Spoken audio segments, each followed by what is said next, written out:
شیخ صاحب، یہ دعوتی میدان میں جو ہے اختلافات کے باوجود آداب کا خیال رکھتے ہوئے اپنی بات کو پیش کرنا کتنا ضروری ہے؟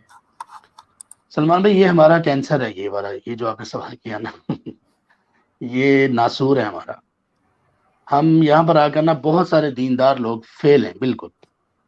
اختلافات میں، اختلاف کے ماحول میں بات کرنے کی باری جب آتی ہے نا، پھر تو سب ہی جو ہے نا وہ سب میں ہی میزائل ہیں، میزائل بارود پہ بیٹھے ہوئے ہیں. ذرا سا آپ کسی کو تھوڑا سا آپ ہلائیں جلائیں تو ایسے فتوے نکلیں گے اور ایسی باتیں نکلیں گی کہ بس اللہ کی پناہ.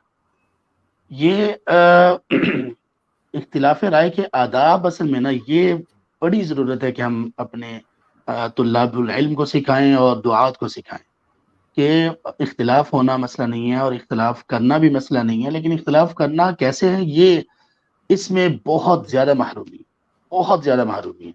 اور اس کی یہ جو رونا میں رو رہا ہوں، یہ صرف میں نہیں رو رہا ہوں، یہ ہم نے اپنے بڑے مشائخ سے بھی یہ سیکھا کہ یہ بڑی پرانی مطلب مولانا داود غزنوی رحمہ اللہ اور ان سے پہلے ان کے بھی یہ شکوے تھے کہ یار لوگ پتہ نہیں کیا. ہم نے ان سے کہا تھا کہ کسی کی اندھی تقلید نہیں کرنی، ان لوگوں نے سمجھا کہ احترام بھی نہیں کرنا.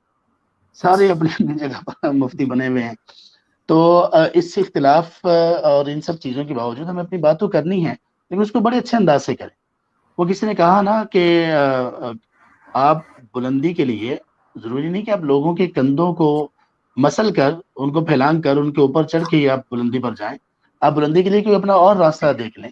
تو آپ نے کسی کو مات کر کے، کسی کو جھوٹا قرار دے کر نعوذ باللہ، یا کسی کو آپ نے اس کی خفت اچھی طرح سے کرنے کے بعد ہی آپ نے اپنے موقف کو بیان کرنا، یہ ضروری تو نہیں ہے. اس سلسلے میں نا ہمارا جو موقف ہے نا، میں اس سلسلے میں سمجھتا ہوں کہ لوگ کتاب و سنت پر یا اپنے سلف کے منہج پر نہیں ہے اختلاف پر بات کرنے کے سلسلے میں.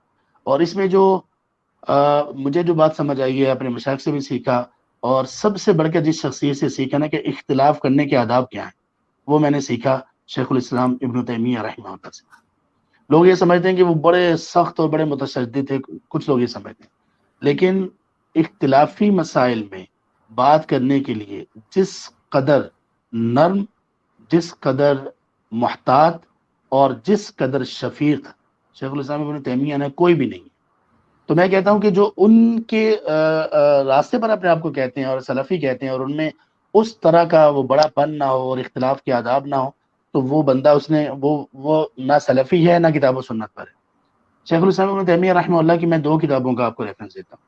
ایک کتاب ہے، اس کتاب کا موضوع اور اس کا تھیم یہ ہے کہ یہ جتنے ائمہ ہیں، امام ابو حنیفہ رحمہ اللہ سے لے کر باقی دیگر تمام بڑے ائمہ، ان سے جو باتیں ایسی ہمیں معلوم ہوتی ہیں جو کتاب و سنت کے خلاف ہیں، تو یہ ہمارے ائمہ ہمارے گمان کے مطابق یہ ان سے مبرہ ہیں.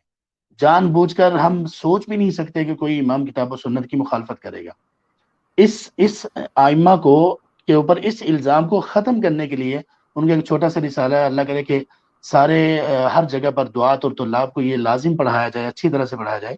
وہ ہے رفع الملام عن ائمۃ الاعلام.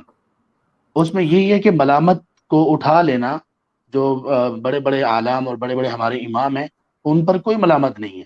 تو انہوں نے اس میں توجیحات بیان کی کہ اگر ان کی کوئی بات کتاب و سنت کے مخالف ہے تو اس کے اسباب یہ ہو سکتے ہیں.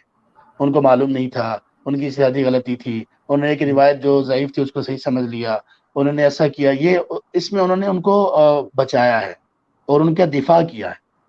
دوسری کتاب ہے الرد علی الشاذلی، یہ بھی چند سال پہلے، 2 سال پہلے یہ پرنٹ ہوئی ہے. الرد علی الشاذلی. شاذلی یہ ایک صوفیہ کے جیسے یہ نقش بندی، سہروردی وغیرہ سلسلے نا، تو یہ شاذلی بھی ایک سلسلہ ہے.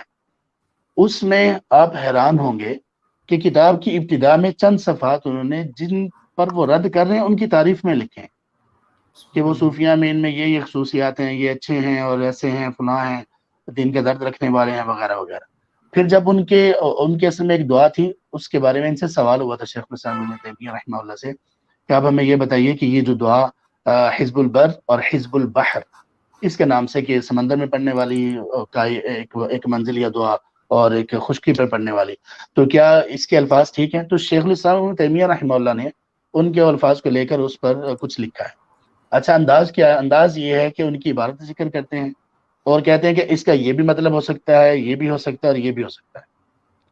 اگر یہ مطلب ہے تو بالکل ٹھیک ہے، اگر یہ مطلب ہے تو تب بھی چل جائے گا، اگر یہ مطلب ہے تو پھر یہ ہمیں لگتا ہے کہ کتاب و سنت کے خلاف ہے، اور اس کے رد میں یہ دلائل ہمارے پاس ہیں. آپ اندازہ کر سکتے ہیں، یعنی یہ اس کا یہ مطلب بھی ہو سکتا ہے. اب یہ مطلب ممکن ہے کہ ان کو لکھنے والے کو بھی علم نہ ہو، یعنی حسن ظن کی انتہا اپنے مخالف کے بارے میں. اللہ ایک تفسیر کے بارے میں شیخ الاسلام ابن تیمیہ رحمہ اللہ کہتے ہیں، غالباً وہ تفسیر ہے تفسیر رازی ہے غالباً یا کوئی اور، جس کے بارے میں کچھ علماء نے تھوڑا سا نقد بھی کیا ہے. تو اس کے بارے میں شیخ الاسلام ابن تیمیہ رحمہ اللہ نے کیا کہا؟ انہوں نے یہ کہا کہ وَهُوَ يَكْتُبْ فِي تَفْسِيرِهِ مَا يَرَاهُ حَقًّا، کہ وہ اپنی تفسیر میں وہی لکھتے ہیں جس کو وہ حق سمجھتے ہیں.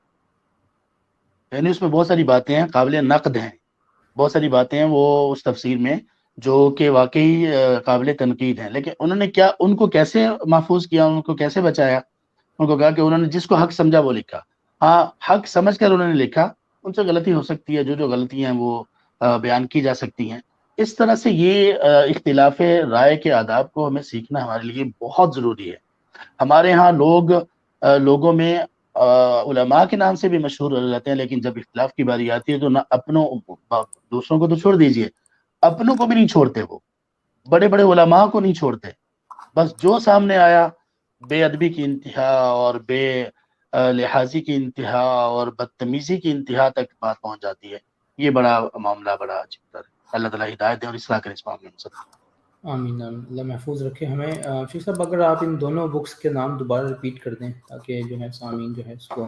ایک ہے رفع الملام عن ائمۃ الاعلام، رفع